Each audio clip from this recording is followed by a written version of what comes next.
We need to start in Beckley, where law enforcement has made major progress on a decades-old cold case. The lead suspect dying in jail just hours after the bodies were found.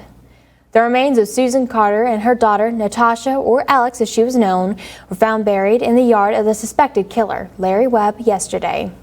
Raleigh County Prosecuting Attorney Ben Hatfield told Newswatch this afternoon that the case had been investigated for years, but really began to ramp up when the FBI got involved.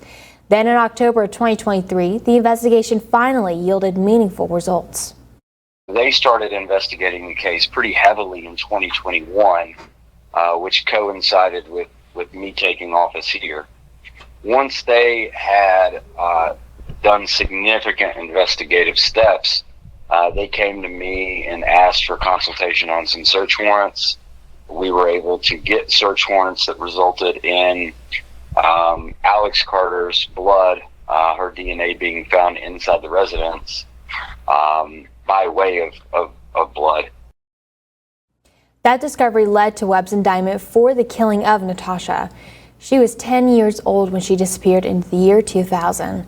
Webb has been held without bond at the Mount Olive Correctional Complex. Hatfield told Newswatch that he and a special investigator visited Webb earlier this month, and Webb confessed to killing both Natasha and her mother, Susan. Webb was in poor health but gave a confession that investigators felt was accurate since it was backed up by the evidence. He also gave them an idea where the bodies were buried.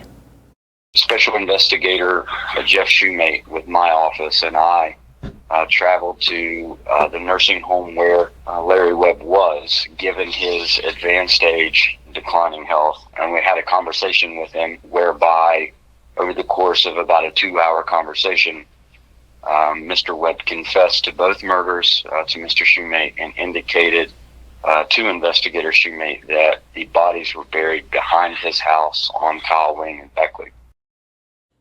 Some key points from the search yesterday that ended in the discovery of the remains.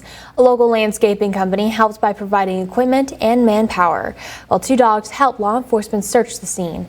Again, Webb passed away just hours after the bodies were discovered from what authorities are calling a medical emergency. Now, we will keep tracking this story and we will update you as we learn more.